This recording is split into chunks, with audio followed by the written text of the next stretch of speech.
Malam ini sebagaimana sudah diumumkan, judul dari pelajaran yang saya mau bagikan malam ini adalah 3 level doa. Nah, mengapa saya memilih judul 3 level doa? Karena ketika Tuhan menyingkapkan hal ini kepada saya, maka ada hal yang mulai terbuka dan ini mengubah kehidupan doa pribadi saya. Dan itu sebabnya saya sungguh berdoa, berharap sekali biar apa yang saya bagikan sebentar itu benar-benar juga diwahyukan oleh Roh Kudus kepada saudara semua, sehingga bukan hanya membuat kita jadi lebih tahu tentang doa, tapi justru kita membuat setiap kita menjadi pribadi yang lebih bergairah dalam berdoa. Oke, nah sebelum kita lihat, sebelum kita belajar dari beberapa ayat, saya mau masuk ke PowerPoint berikut ini, bahwa doa sebenarnya bukanlah kata yang asing bagi orang yang beragama apapun. Saya ulang ya, disadari atau tidak, sebenarnya doa itu bukan kata yang asing. Bukan kata yang asing, bukan hanya bagi orang Kristen, tetapi bagi orang yang beragama apapun. Karena ternyata semua agama itu mengajar tentang berdoa. Jadi berbicara tentang doa, maka doa itu bukan kata yang asing. Nah, jika kita berbicara tentang doa malam hari ini, maka apa kira-kira yang pertama kali muncul di pikiran kita setiap kali mendengar kata doa? Saya ulang ya, jika kita mendengar kata doa, gitu ya, begitu kita mendengar kata doa, maka apa yang pertama kali muncul di pikiran kita? Apa yang langsung terbersit di dalam benak kita setiap kali mendengar kata doa? Karena ternyata banyak sekali orang-orang itu memiliki pemahaman yang sangat beragam dalam memahami, dalam mengartikan doa. Makanya saya catat di sini bahwa setiap orang memiliki pemahaman masing-masing dan sangat beragam mengartikan doa. Karena ternyata kalau kita tanya kepada orang-orang percaya yang kita kenal, yang kita jumpai, apa itu doa? Saya yakin maka setiap pribadi itu punya asumsi, punya definisi, punya pemahaman yang beragam tentang doa.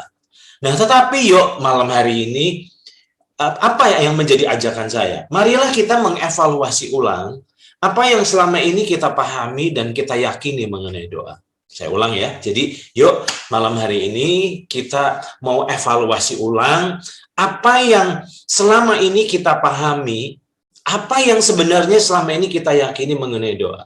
Tujuannya adalah untuk kita bisa mengevaluasi kehidupan doa pribadi kita tentunya. Nah sekarang, lihat ke PowerPoint berikut ini. Yang ironis dan yang tragis, nah ini yang menurut saya ironis dan tragis, mengetahui pentingnya doa, ternyata tidak membuat secara otomatis kita suka berdoa. Dan ini menurut saya tragis. Saya ulang ya, mengetahui pentingnya doa, ternyata tidak membuat kita secara otomatis jadi suka berdoa. Nanti saya akan tunjukkan dari 2 survei yang sangat mengejutkan, tapi ini minimal menjadi sebuah cerminan, menjadi sebuah cambuk tentu buat kita semua sebagai orang-orang percaya. Mengapa saya katakan mengetahui pentingnya doa tidak membuat kita suka berdoa? Karena sejak sekolah minggu, maka kita sudah diajar bahwa doa itu penting. Doa itu penting. Sering kita mendengar bahwa doa itu nafas kehidupan orang percaya.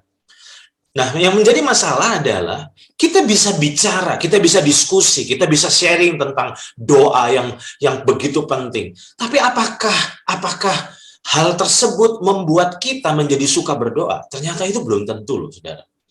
Sedih rasanya kita membaca buku-buku tentang doa, tapi apakah ketika kita membaca buku-buku tentang doa terus membuat kita jadi lebih antusias berdoa? Apakah jam-jam doa kita jadi makin bertambah? Ternyata enggak juga kok. Nah, itu sebabnya malam ini saya ingin untuk kita sama-sama belajar tentu dari firman Tuhan. Makanya saya katakan di sini yang ironis dan tragis, mengetahui pentingnya doa, ternyata tidak membuat kita menjadi suka berdoa. Nah, sekarang saya buktikan ada 2 survei, dan hasil survei ini mengejutkan saya, dan saya berharap ini juga mengejutkan saudara, tapi minimal membuat akhirnya kita jadi sadar. Oke, survei yang pertama. Hasil sebuah survei yang dilakukan oleh sebuah penerbit rohani di Amerika yang terkenal, yaitu Zondervan. Nah, ternyata penerbit rohani ini mengadakan jajak pendapat lewat website mereka. Dan yang sangat mengejutkan dan sangat memprihatinkan, ternyata dari 678 responden yang mengikuti jajak pendapat lewat website ini, ternyata dari 678 responden yang mengikutinya, oke, perhatikan ini, kata 678 itu bukan jumlah yang sedikit loh.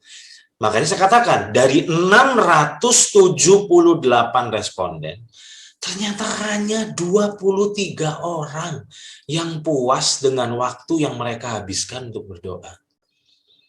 Bukankah ini tragis, saudara? Ketika saya membacanya, saya sempat syok loh, saudara. Saya ulang ya, survei yang diadakan oleh penerbit rohani Zondervan ini, dari jajak pendapat lewat website mereka, ternyata dari 678 orang yang mengikutinya, ternyata hanya 23 orang. Nggak tahu nih berapa persen nih kalau kita hitung. 23 orang yang puas dengan waktu yang mereka habiskan untuk berdoa. Nah, berarti mayoritas sebenarnya tidak puas dengan kehidupan doa mereka. Berarti dengan kata lain, mayoritas ternyata bermasalah dengan kehidupan doa mereka. Nah, sekarang ada survei berikutnya yang lebih menampar menurut saya, yang lebih membuat kita lebih syok lagi, yaitu apa? Nah, ini saudara, hasil sebuah survei yang lain pada tahun 2005. Nah, mungkin saudara akan menghibur diri dengan bilang, itu kan 2005, sekarang kan tahun 2021. Oke, tapi minimal sebenarnya dari survei ini membuat kita jadi mengevaluasi. Nah, sebuah survei tahun 2005 terhadap lebih dari, nah ini, kalau tadi 678 responden yang beragam artinya bukan pemimpin.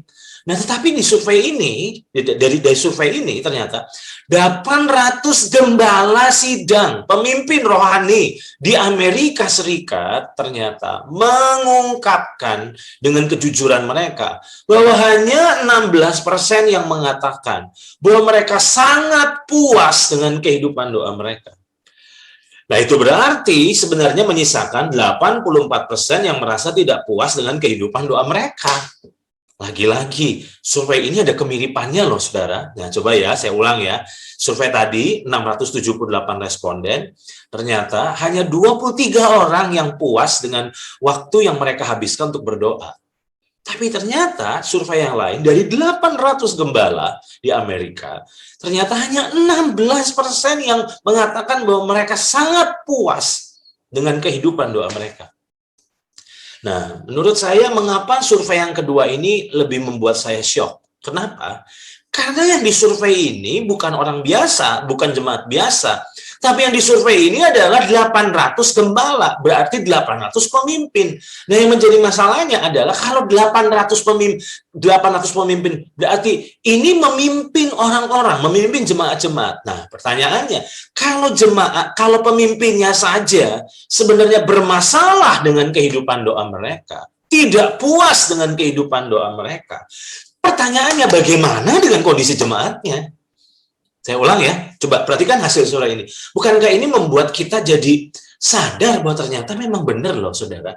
Kita boleh ngomong, kita boleh diskusi, kita boleh tertarik membahas tentang doa. Tapi itu tidak menjamin kehidupan doa kita menjadi lebih bergairah, jam-jam doa kita jadi semakin bertambah. Makanya, kalau malam ini kita mengadakan survei, dari titik ini ada 39 orang yang mengikuti Zoom ini. Nah, pertanyaannya, kalau memang kita survei malam ini dengan kejujuran, kira-kira dari 39 orang yang mengikuti Zoom ini, berapa sih banyak yang sungguh-sungguh puas dengan kehidupan doa mereka? Jangan-jangan survei ini juga adalah merupakan cerminan dari kehidupan doa kita. Nah, itu sebabnya malam ini kita akan belajar tentang 3 level doa. Level yang pertama, saya akan bahas yang pertama. Level doa yang pertama adalah, menurut saya, doa adalah diterjemahkan saat kita berbicara pada Tuhan. Saya ulang ya. Jadi, level yang pertama dari kehidupan doa adalah di saat doa itu kita fahami, kita terjemahkan, kita artikan sebagai saat kita berbicara kepada Tuhan. Karena ini banyak sekali pemahaman yang dimiliki oleh banyak orang Kristen. Jadi apa itu doa? Oh, doa itu saat kita berbicara kepada Tuhan. Nah, makanya coba kita lihat ya. Ternyata itu adalah level yang pertama. Tidak salah kalau orang mengartikan bahwa doa adalah saat kita berbicara kepada Tuhan. Doa bagi banyak orang bagi banyak orang, doa dipandang sebagai kesempatan untuk memberitahu Tuhan tentang apa yang menjadi keinginan dan kebutuhan kita. Nah, bukankah ini yang menjadi pemahaman dari banyak orang?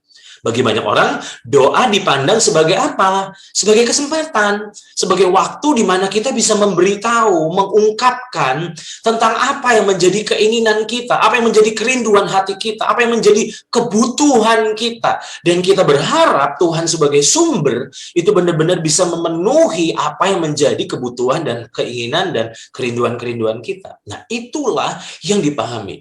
Dan ternyata menurut saya bahwa pemahaman itu punya dasarnya. Dasarnya apa? Matius pasal yang ke-7 ayat 7-8, inilah yang menjadi dasar bahwa doa itu adalah saat saya berbicara kepada Tuhan. Bicara apa? Bicara kerinduan. Bicara apa? Bicara kebutuhan. Di mana kita berharap Tuhan mendengar dan Tuhan menjawabnya.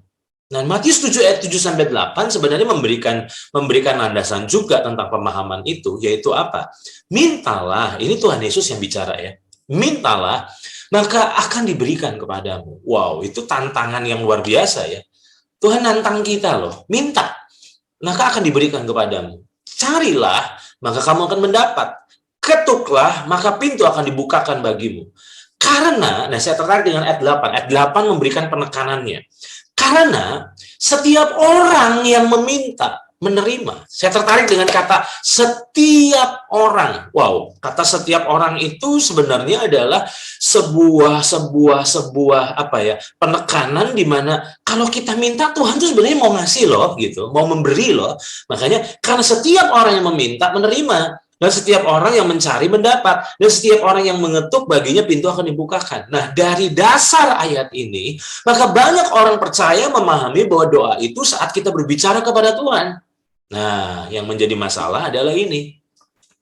Keluhan dari banyak orang yang saya jumpai, dari obrolan, dari konseling, dari sharing-sharing, maka keluhan dari banyak orang adalah ini.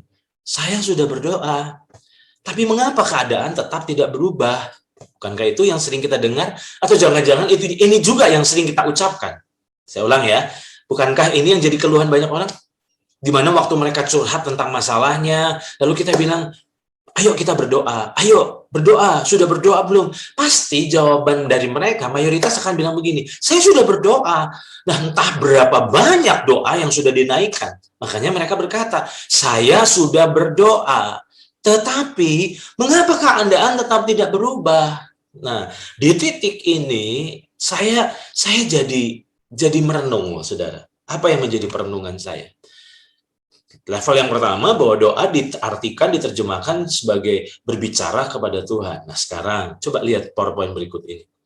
Apa yang membedakan doa orang percaya, yaitu doa orang Kristen dalam hal ini, dengan doa agama lain?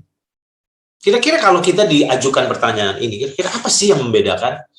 Mungkin saudara langsung menjawab, loh beda dong, kita kan sedang berdoa sama Tuhan Yesus, oke? Tapi kira-kira apa sih yang membedakan doa orang percaya dengan doa dari agama-agama lain, dari saudara-saudara kita dari agama lain? Tentu sebenarnya bukan hanya kepada siapa kita berdoa yang membedakannya. Ternyata tanpa sadar sebenarnya banyak sekali orang percaya yang kehidupan doanya mirip sama doa-doa dari agama yang lain sebetulnya. Nah, kenapa saya katakan mirip? Karena ini kemiripannya, lihat ini. Doa sebenarnya bukanlah alat untuk membuat Tuhan mengubah keadaan sesuai dengan keinginan kita. Saya ulang ya. Doa sebenarnya bukanlah alat yang kita pakai, yang kita manfaatkan untuk membuat apa? Membuat Tuhan mengubah keadaan yang kita tidak sukai, membuat keadaan yang membuat kita tidak nyaman, yang membuat kita tersiksa, contohnya. Itu sebabnya saya tulis di sini, doa bukanlah alat untuk membuat Tuhan mengubah keadaan sesuai dengan keinginan kita. Karena sebenarnya doa adalah alat komunikasi antara kita dengan Tuhan. Nah, tadi saya katakan apa yang membedakan doa orang percaya dengan doa agama lain? Nah, yang membedakannya adalah harusnya doa orang percaya adalah bukan sebatas alat untuk mengubah keadaan. Sebuah sarana di mana kita bisa menyampaikan keinginan-keinginan kita kepada Tuhan. Karena doa adalah alat komunikasi antara kita dengan Tuhan. Nah, sekarang di titik ini, maka saya dorong untuk saudara masuk ke level berikutnya. Kalau level yang pertama tadi, saya katakan doa adalah saat kita berbicara pada Tuhan. Maka level yang kedua, saya katakan doa adalah saat Tuhan berbicara pada kita. Saya ulang ya, level pertama tadi adalah doa diterjemahkan sebagai saat kita berbicara pada Tuhan. Tapi level yang kedua, kalau kita mau tumbuh, kalau kita terus bertumbuh, kita terus bergerak, kita terus berjalan bersama dengan Tuhan, maka kita akan masuk ke level berikutnya, di mana doa itu bukan hanya sebatas saat saya bicara sama Tuhan, saat saya ngomong sama Tuhan, saat saya mengutarakan permohonan petisi saya kepada Tuhan. Karena level kedua sebenarnya membuat kita memahami doa adalah juga saat Tuhan berbicara pada kita. Tentu tidak salah kalau kita memandang doa adalah saat kita berbicara pada Tuhan, mengutarakan keinginan-keinginan kita dan kebutuhan-kebutuhan kita. Yang jadinya salah adalah kalau doa kita cuma melulu di area itu. Kita nggak pernah tumbuh, kita nggak pernah bergerak ke next level. Nah, level yang kedua adalah doa adalah saat Tuhan berbicara kepada kita. Nah, sekarang saya akan masuk ke poin ini. Saya akan jelaskan di poin ini. Banyaknya blunder dalam kehidupan kita, tentu banyak sekali masalah-masalah yang terjadi dalam hidup kita, dan semua itu terjadi, itu sebenarnya bukan karena kita tidak berdoa loh, saudara. Ayo, jujur. Orang yang sedang bermasalah besar, itu bukan orang yang nggak berdoa loh, saudara. Makanya saya tulis di sini, banyaknya blunder dalam kehidupan kita bukan karena kita tidak berdoa, tapi karena doa kita sebatas pemberitahuan kepada Tuhan. Nah, ini yang saya pikir banyak orang blunder di titik ini. Kita berdoa, tapi doa kita cuma di level pertama. Nah, kayaknya banyak terjadi blunder. Nah, saya jelaskan kenapa blunder. Lihat ini. Doa bukanlah sebatas pemberitahuan tentang keinginan kita kepada Tuhan, tapi sebenarnya doa adalah demi kita bisa mencari tahu tanggapan Tuhan atas keinginan kita. Saya ulang ya, saudara. Doa itu bukanlah sebatas pemberitahuan tentang keinginan-keinginan kita, kerinduan-kerinduan kita, harapan-harapan kita kepada Tuhan. Tapi sebenarnya kita berdoa demi kita bisa mencari tahu tentang apa yang menjadi tanggapan Tuhan atas keinginan kita. Nah, jujur, seringkali banyaknya blunder-blunder dalam kehidupan banyak orang percaya, di mana mereka berkata, saya sudah berdoa. Nah, doanya doa yang seperti apa? Karena ternyata ketika diselidiki, ketika digali, ketika dikorek, ketika dibongkar, kita jadi sadar bahwa ternyata doa mereka itu gini, ya saya sudah doa, saya sudah berkata, Tuhan ini loh kerinduan saya, ini loh keinginan saya. Padahal saya tulis di sini, doa bukanlah sebatas pemberitahuan tentang keinginan kita kepada Tuhan, tapi demi kita mencari tahu tanggapan Tuhan, respon Tuhan atas keinginan kita. Nah, sekarang lihat ini, saudara. Makanya di titik ini saya menyimpulkan, doa itu harusnya bukanlah monolog ya, tapi dialog dengan Tuhan. Nah, sangat disayangkan banyak orang percaya doanya doa monolog. Nah, apa bedanya dengan saudara-saudara kita yang agama lain? Mereka doanya doa monolog. Mana ada conversation dengan Tuhan? Nggak ada itu. Nggak ada ceritanya. Yang ada percakapan dengan Tuhan itu adalah orang percaya. Makanya saya katakan, yuk masuk ke level berikutnya. Karena level yang kedua adalah doa adalah saat Tuhan berbicara juga kepada kita. Makanya yuk perbaiki doa kita. Jangan cuma hanya puas monolog, tetapi dialog. Nah, sangat disayangkan, banyak sekali orang-orang percaya cuma puas di level pertama ini. Nah, saat saya merenungkan, membuat materi ini, saya jadi ingat apa yang menjadi pernyataan yang pernah disampaikan oleh Mother Teresa.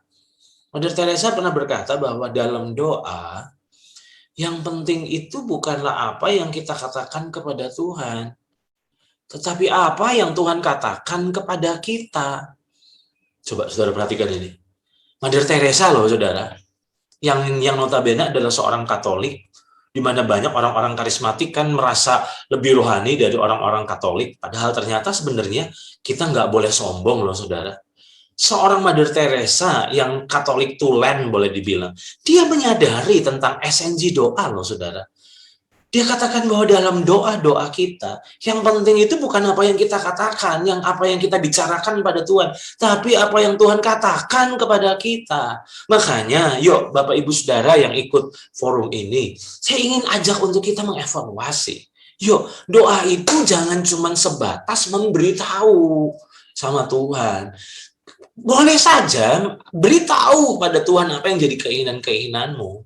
Karena sebagai Bapak dia juga ingin mendengar kok. Walaupun dia sebenarnya sudah tahu tanpa kita mengatakannya. Tapi sebagai Bapak dia ingin juga mendengar isi hati kita. Tapi ingat, jangan puas cuma ngasih tahu. Kenapa? Yang penting itu adalah respon Tuhan atas pemberitahuanmu itu kepada Tuhan. Makanya saya selalu katakan kepada orang-orang yang sedang mengeluh tentang doa mereka, saya bilang gini, loh kamu ngerasa udah berdoa? Iya, tapi keadaan belum berubah. Oke, saya capek loh, nggak ada hasilnya. Nah, sekarang saya bilang, loh kamu udah doa berapa kali? Wah, udah nggak kehitung Pak, udah nggak kehitung kok. Nah, pertanyaan saya, lalu saya bilang, banyaknya berdoa kamu itu, sekarang pertanyaan saya adalah gini, kira-kira apa sih yang jadi tanggapan Tuhan? Pernah nggak kamu dengar tanggapan Tuhan? Mayoritas dari mereka bilang, iya ya, saya nggak dengar apa-apa tuh. Nah, saat saya renungkan ini, saya jadi ingat akan contoh yang sangat baik, sangat bagus, sangat luar biasa yang kita bisa temukan dalam Alkitab. Contoh yang membahas tentang kehidupan doa yang level 2, yaitu kita bisa lihat dalam diri Rasul Paulus. Rasul Paulus itu sama seperti kebanyakan kita. Kalau kalian menghadapi masalah, tentu berdoa supaya Tuhan tolong. Nah, itu kan yang kita lakukan. Tapi apa yang membedakan kita dengan Rasul Paulus? Coba perhatikan, 2 Korintus pasal 12, ayat 7 sampai yang ke-10. Ayat 7 katakan, dan supaya aku jangan meninggikan diri karena penyataan-penyataan yang luar biasa itu, maka aku diberi suatu duri dalam dagingku. Yaitu seorang utusan iblis untuk menggocoh aku, supaya aku jangan meninggikan diri. Nah, perhatikan ya, masalah Paulus adalah seorang utusan iblis yang menggocoh dia. Nah, ayat 8, karena dia ngalami siksaan, dia ngalami hal yang nggak enak, nggak nyaman, itu sebabnya dia doa. Nah, ayat 8, tentang hal itu aku sudah 3 kali berseru, 3 kali berdoa kepada Tuhan. Jadi, bukankah tadi saya katakan, kan mirip sama kita, punya masalah doa. Nah, supaya apa doanya? Supaya utusan iblis itu mundur daripadaku. Jadi sebenarnya lewat doa, Paulus sedang pinjam tangan Tuhan dalam tanda petik untuk apa? Mengusir utusan iblis itu untuk mundur. Artinya supaya dia nggak tersiksa lagi, supaya dia nggak menderita lagi, gitu ya. Nah sekarang ayat yang ke-9, tetapi jawab Tuhan kepadaku. Nah inilah, tetapi jawab Tuhan kepadaku. Boleh saja berdoa, boleh saja saudara berdoa puluhan kali, ratusan kali, bahkan ribuan kali. Tapi ingat, respon Tuhan, jawaban Tuhan itu apa? Jawaban Tuhan itu jangan dipahami sebagai waktu Tuhan memenuhi keinginan kita. Tapi jawaban Tuhan itu respon Tuhan. Apa yang menjadi pendapat Tuhan tentang harapan-harapanmu itu, tentang keinginan-keinginanmu itu. Makanya, tetapi jawab Tuhan kepadaku, cukuplah kasih karuniaku bagimu. Sebab justru dalam kelemahanlah kuasaku menjadi sempurna. Sebab itu terlebih suka aku bermegah atas kelemahanku, supaya kuasa Kristus turun menaungi aku. Nah, pertanyaan saya, kenapa Paulus itu berdoa sebanyak 3 kali? Ini pelajaran baik menurut saya dalam ayat 8. Pelajaran yang kita bisa gali, yang kita bisa pelajari, yang benar-benar memiliki sebuah prinsip yang sangat penting bagi kehidupan doa kita. Kenapa dia berdoa 3 kali? Kenapa nggak 4 kali? Kenapa nggak 5 kali? Kenapa nggak 100 kali? Kenapa nggak 1000 kali seperti kita?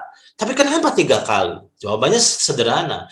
Waktu dia berdoa yang pertama, supaya Tuhan mencabut duri dalam dagingnya, tidak ada jawaban apa-apa, tidak ada respon apa-apa. Makanya dia berdoa kedua kali. Waktu dia berdoa kedua kalinya, lagi-lagi Tuhan sepertinya nggak ngerespon apa-apa. Nah, dia doa 3 kali. Waktu dia doa ketiga kalinya, di sini Tuhan merespon. Tetapi jawab Tuhan kepadaku. Begitu Tuhan ngerespon, jadi dia tahu kehendak Tuhan. Tuhan mulai jelaskan kepadanya. Kenapa Tuhan nggak mau nyingkirkan duri dalam daging ini? Kenapa Tuhan nggak mengusir utusan iblis itu mundur daripadanya? Karena ternyata ada berkat di balik dari pengalaman derita yang dialami oleh Paulus. Nah sekarang, hari ini, apakah kehidupan doa kita cuma sebatas di level pertama, di mana doa dipandang sebatas apa yang kita katakan pada Tuhan? Karena saya pikir udah waktunya kita masuk ke level berikutnya, yaitu level 2, di mana doa itu dipandang juga sebagai Tuhan berkata kepada kita. Bukan hanya kita berkata kepada Tuhan. Banyak kali dilihat dari muka-muka saudara, ini muka-muka orang berdoa loh saudara. Muka orang-orang yang suka berdoa. Orang yang banyak berdoa. Cuma masalahnya adalah ini. Apa yang jadi tanggapan Tuhan? Apa yang jadi respon Tuhan atas keinginanmu, atas doa-doamu? Itu penting loh, saudara. Itu penting. Nah, makanya di sini saya tuliskan, rindukan, nantikan tanggapan Tuhan terhadap apa yang kita sampaikan pada Tuhan. Nah, oke ya, perhatikan ya kalimat saya ini. Rindukan dan nantikan tanggapan Tuhan terhadap apa yang kita sampaikan kepada Tuhan. Jadi curhat sama Tuhan itu boleh. Boleh, senang kok dia sebagai sahabat kita, sebagai penghibur kita, sebagai bapak kita. Dia mau kok denger kita kok. Mau banget. Cuma masalahnya adalah gini, jangan puas curhat sampai tidak ngasih kesempatan Tuhan berikan tanggapan.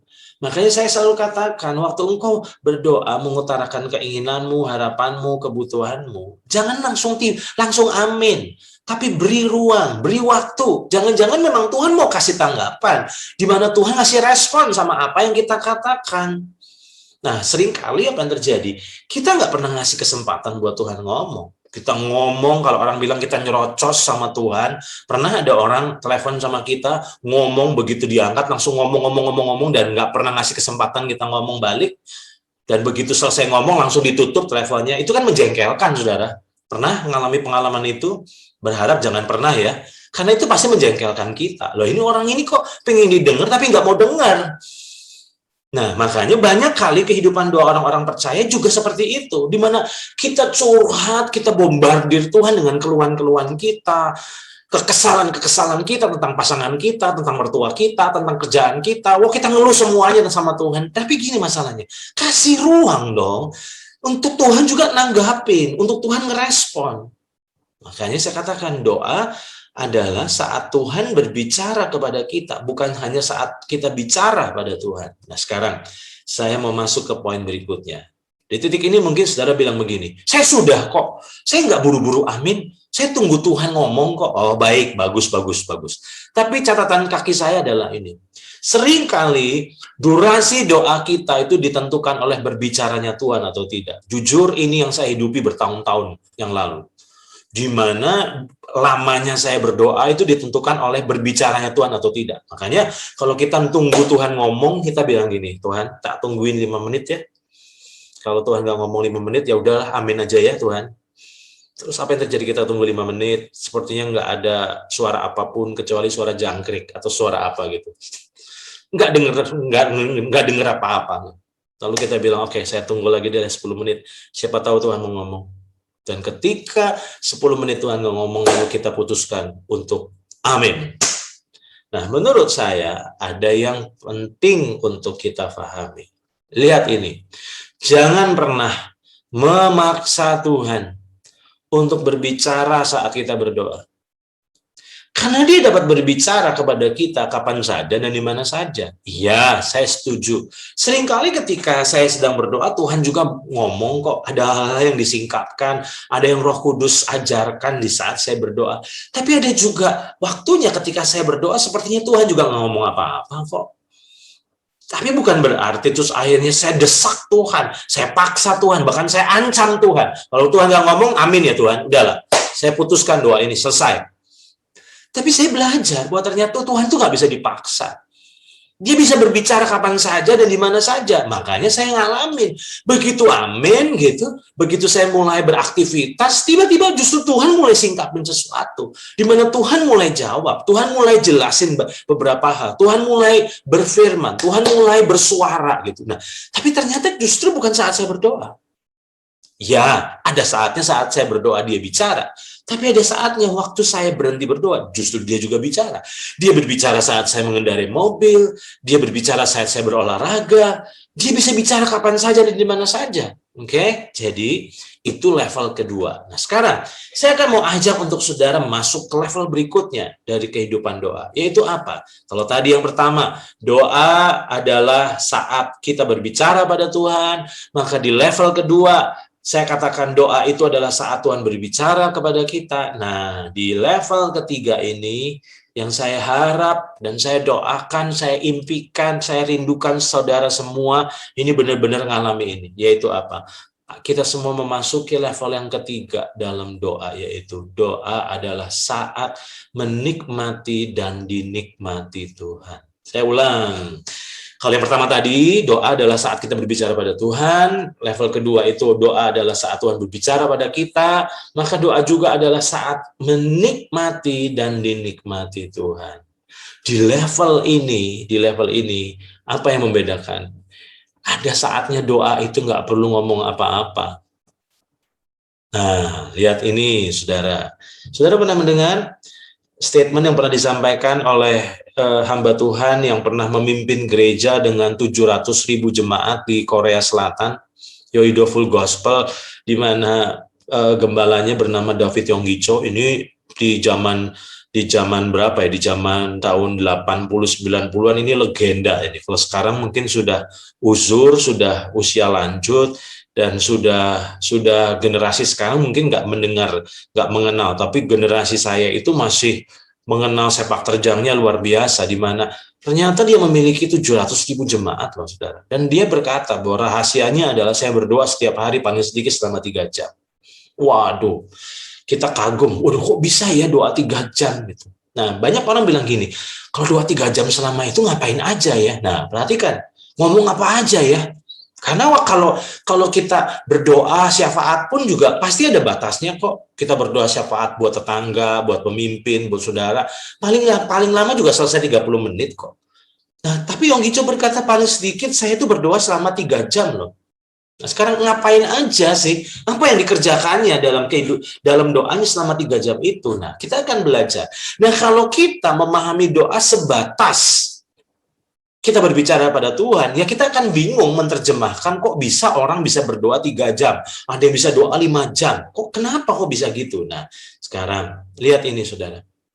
Kalau kita membaca di dalam 1 Petrus pasal 4 ayat 7, perhatikan 1 Petrus 4 ayat 7, firman Tuhan berkata kesudahan segala sesuatu sudah dekat.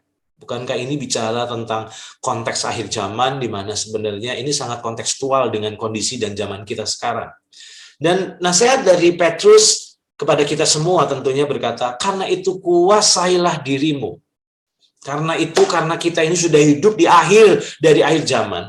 Kuasailah dirimu dan jadilah tenang. Supaya kamu dapat berdoa. Nah, saya aneh. Apa yang membuat saya aneh? Kok untuk doa harus kuasai diri dan jadi tenang? Maksudnya doa yang kayak apa ya? Makanya saya tulis di sini, berdoa yang seperti apa yang sedang Petrus maksudkan. Karena waktu kita doa ngomong sama Tuhan, kita nggak perlu kuasai diri dan jadi tenang kok. Kita ngoceh, kita ngomong, kita ngomel, kita curhat, nggak butuh tenang kok itu. Justru karena kita nggak tenang, maka kita ngeluh, kita curhat sama Tuhan. Tapi apa yang dimaksud dengan ayat ini? Kuasai diri, jadi tenang, supaya kamu dapat berdoa. Nah, di titik ini, di level ketiga ini, tadi saya katakan, doa adalah saat menikmati dan dinikmati Tuhan. Nah, makanya saya akan ajak untuk saudara masuk ke level ini. Bahwa doa adalah saat kita fokus menikmati kebersamaan dengan Tuhan yang hadir dalam diri kita, yang hadir dalam hidup kita. Nah, kalau doa cuma dipandang sebatas ngomong sama Tuhan, ya capek. Ngomong terus tuh capek loh, saudara. Dan kalau doa juga dipandang sebatas kesempatan untuk Tuhan ngomong sama kita, juga capek kita. Pasti kita berkata, ini kok ditunggu-tunggu kan nggak ngomong-ngomong ya. Nah, masalahnya saya mau tawarkan saudara, saya mau ajak saudara, saya mau himbau saudara, untuk kita mau masuk ke level doa yang ketiga, di mana doa adalah saat kita fokus. Nah, untuk fokus itu memang mesti menguasai diri dan jadi tenang. Untuk apa sih? Fokus apa? Fokus menikmati. Menikmati apa? Kebersamaan dengan Tuhan yang hadir dalam hidup kita. Bukankah tentu saudara percaya bahwa kita ini mengalami hadirat Tuhan 24 jam sehari dan 7 hari seminggu? Karena Roh Kudus yang hadir dalam hidup kita itu membuat kita hidup dalam hadirat Tuhan setiap waktu dan setiap saat sebenarnya. Nah, saat saya mempersiapkan materi ini, saya diingatkan sebuah buku tulisan dari Philip Yancey. Jadi saya tertarik untuk saya coba membukanya. Dan ketika saya coba membukanya kembali, melihat dengan cepat tentang apa yang dituliskan oleh Philip Yancey dalam buku ini, saya tertarik dengan salah satu tulisan dari buku yang saudara bisa temukan di buku ini.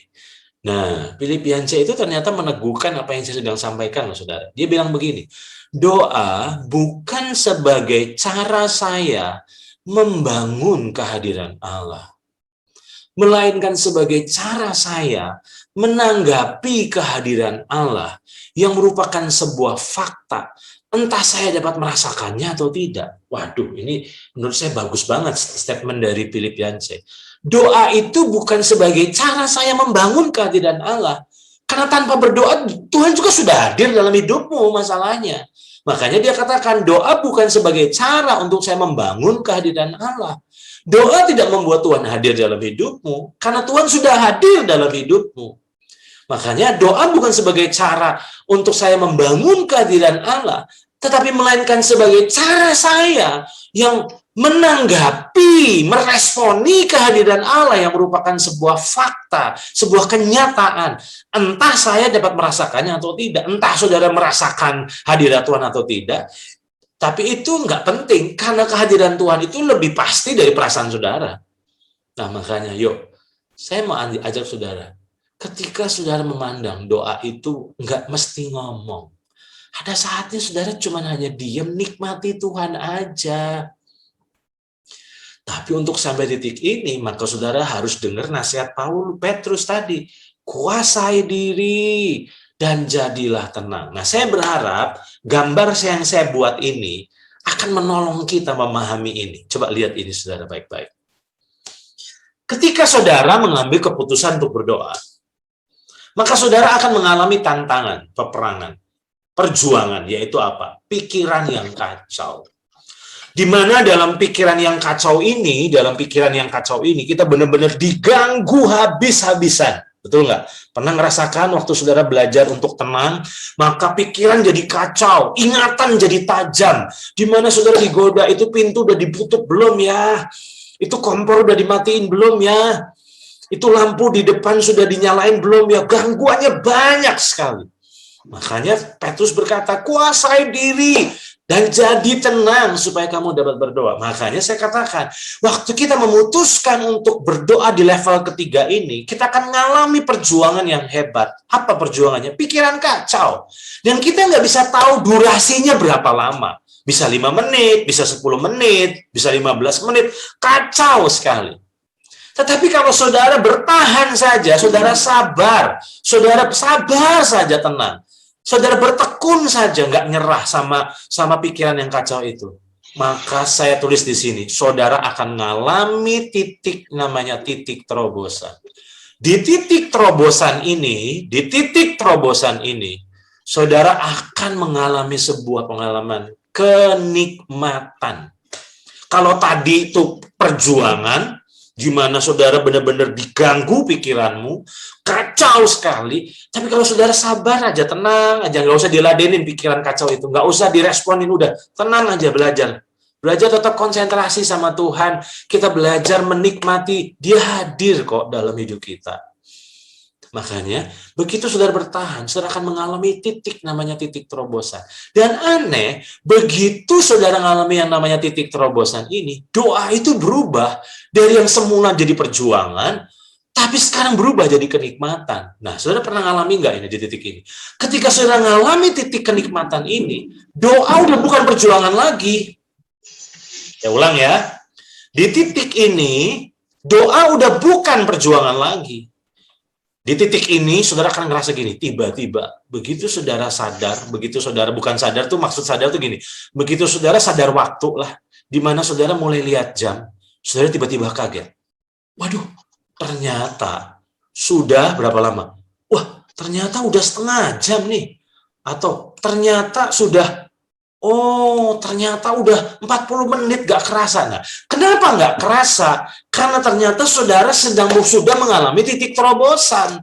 Nah, mengapa ada banyak orang belum mengalami kenikmatan doa? Simple, karena di titik perjuangan itu kita menyerah di tengah jalan. Kita menyerah terhadap kacaunya pikiran. Di situ kita berkata, udah deh, amin. Udah deh, kan bukankah masih ada hari esok? Nah, di titik ini akhirnya saudara nggak pernah ngalami yang namanya doa itu sebenarnya kenikmatan. Jadi saya berharap gambar ini menjelaskan bahwa ini loh rahasia doa. Sekarang saya lanjut. Saat kecanduan berdoa, saya tulis di sini, maka kita akan berhenti kecanduan dosa. Karena ketika kita sudah mengalami titik ini, doa yang mengalami titik terobosan di mana kita mulai mengalami damai sejahtera, rasanya tenang sekali. Itu rasanya kita bisa, rasa damai sejahtera itu kita rasakan, kita alami. Dan di titik itu udah nggak perjuangan lagi doa itu. Dan aneh, itu berubah jadi kenikmatan. Di titik kenikmatan itu saya mau bilang, doa itu jadi nagih loh saudara. Saya banyak dengar kesaksian dari orang-orang yang saya muridkan, orang-orang yang saya bapai, begitu mereka belajar dan benar-benar konsisten bertekun untuk belajar tidak menyerah terhadap pikiran yang kacau. Mereka mengalami kenikmatan dan mereka bilang gini, ternyata doa itu nikmat ya. Makanya saya tulis di sini, saat kecanduan berdoa, maka kita akan berhenti kecanduan dosa. Saya mau bilang sama saudara, doa itu harusnya jadi kenikmatan.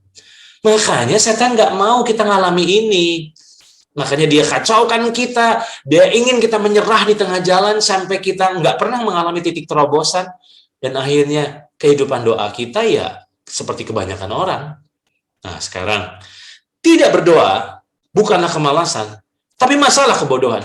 Saya ulang ya, saudara. Saya tulis di sini. Tidak berdoa itu bukan kemalasan sebenarnya, tapi kebodohan. Kenapa bodoh? Saya katakan bodoh. Karena sebenarnya doa itu kenikmatan, saudara. Doa itu sebenarnya sesuatu yang enjoy, sesuatu yang benar-benar nikmat, di mana kita bisa menikmati kehadiran Tuhan. Jangan tunggu ibadah hari Minggu, praise and worship, saudara baru ngerasain hadirat Tuhan. Saudara bisa nikmati hadirat Tuhan kapanpun dan dimanapun. Nah itu sebabnya, yuk. Tidak berdoa itu bukan kemalasan rohani, tapi kebodohan rohani loh saudara. Nah sekarang, tadi saya katakan di level ketiga, doa itu adalah saat kita menikmati dan dinikmati Tuhan. Nah, dasar ayatnya di mana? Mazmur 27 ayat 4 dan 1 Korintus 3:16 minimal jadi acuan kita ya. Mazmur 27 ayat 4 ini doa pemazmur. Satu hal telah kuminta kepada Tuhan, itulah yang kuingini. Diam di rumah Tuhan, saudara, seumur hidupku, menyaksikan kemurahan Tuhan dan menikmati bait-Nya. Saya tertarik. Jadi pemazmur itu kecanduan sama hadirat Tuhan. Dia katakan, aku suka di bait sucinya Tuhan. Kenapa di bait sucinya Tuhan? Karena aku bisa menikmati hadirat Tuhan, menikmati bait-Nya.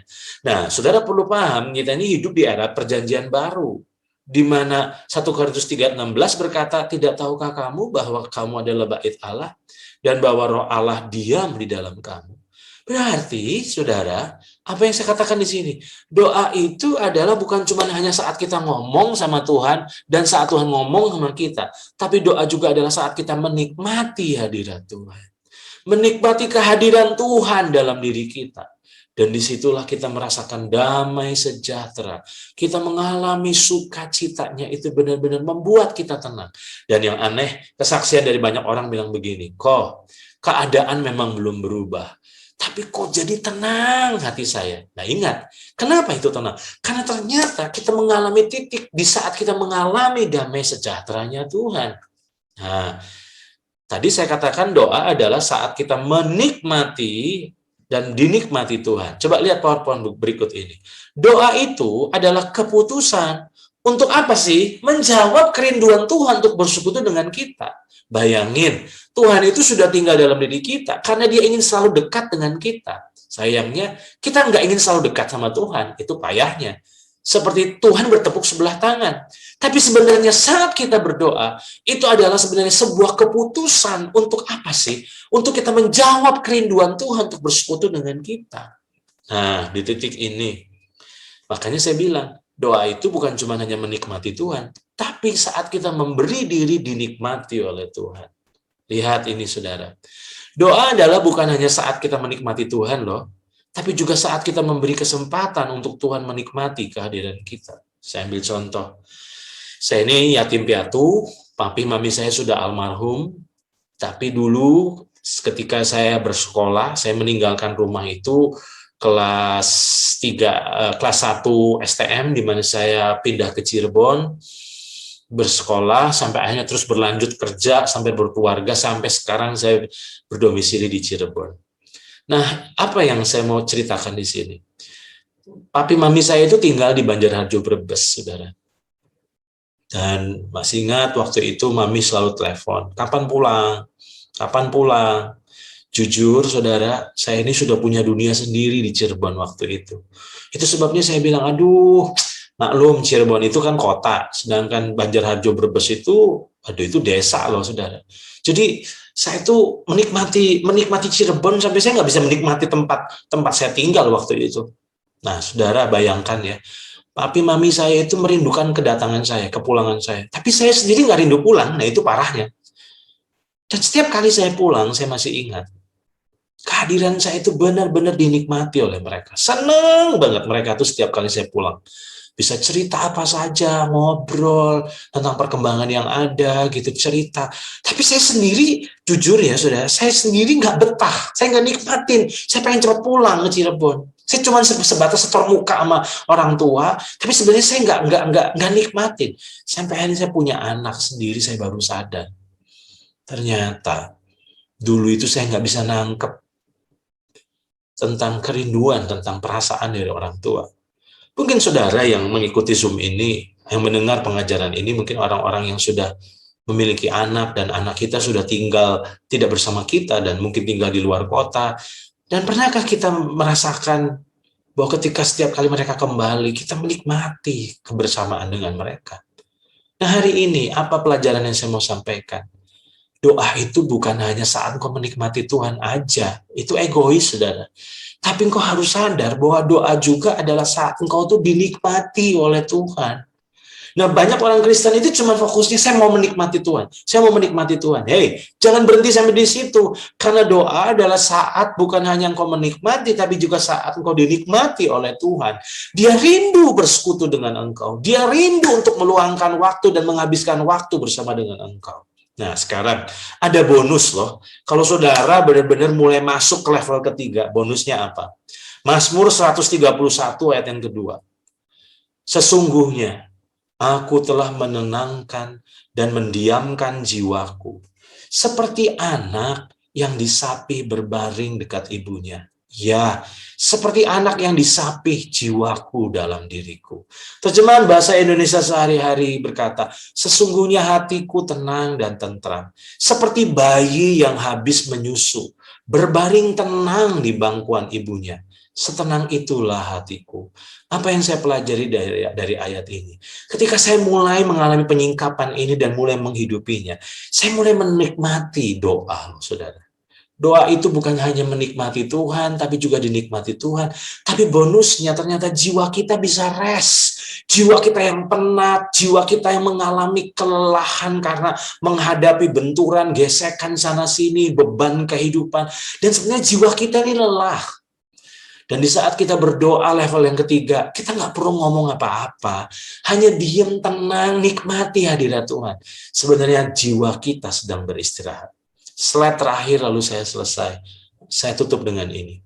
Berdoalah sampai kita lupa waktu. Karena selama terus mengingat waktu, maka sesungguhnya kita belum berdoa. Saya berharap saudara bisa mengerti statement saya ini. Berdoalah sampai kita lupa waktu.